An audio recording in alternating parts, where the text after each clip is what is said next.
एक बार एक किसान की घड़ी खो गई।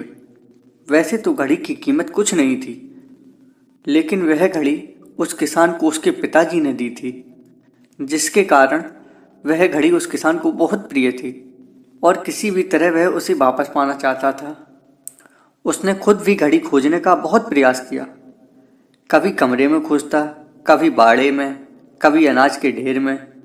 तमाम कोशिश करने के बाद जब घड़ी नहीं मिली, तब उसने निश्चय किया कि वह इस काम के लिए बच्चों की मदद लेगा और उसने बच्चों को आवाज़ लगाई, सुनो बच्चों, तुम में से जो कोई भी मेरी घड़ी खोजेगा उसे मैं 100 रुपये इनाम दूंगा।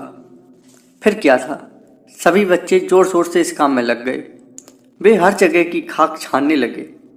ऊपर नीचे बाहर आंगन में हर जगह उन्होंने घड़ी को खोजने का प्रयास किया, पर घंटों बीत जाने पर भी घड़ी नहीं मिली।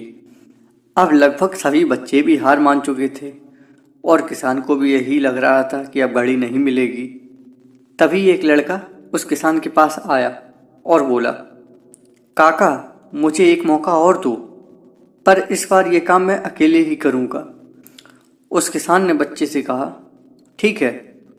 किसान की बात सुन वह लड़का घर के एक एक कमरों में जाने लगा और जब वह किसान के शयन कक्ष में गया तो अंदर से वह घड़ी खोज लाया।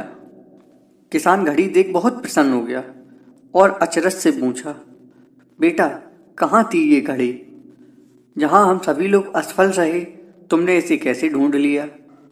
लड़का बोला, काका, मैंने कुछ नहीं किया, बस मैं कमरे में गया और चुपचाप बैठ गया और घड़ी की आवाज़ पर ध्यान केंद्रित करने लगा। कमरे में शांति होने के कारण मुझे घड़ी की टिक टिक सुनाई दी, जिससे मैंने उसकी दिशा का अंदाज़ा लगा लिया और घड़ी अलमारी के पीछे गिरी पड़ी थी, जो मैंने खोज निकाली। तो दोस्तों, जिस तरह कमरे की शांति घड़ी को खोजने में मददगार साबित हुई है, उसी प्रकार मन की शांति हमें हमारे जीवन की ज़रूरी चीज़ समझने में मददगार साबित होंगी। हमें हर दिन अपने लिए थोड़ा वक्त ज़रूर निकालना चाहिए, जिसमें हम बिल्कुल अकेले हों, जिससे हम शांति से बैठकर खुद से बात कर सकें और अपने भीतर की आवाज़ को सुन सकें। तभी हम अपने जीवन को अच्छे ढंग से समझ पाएंगे।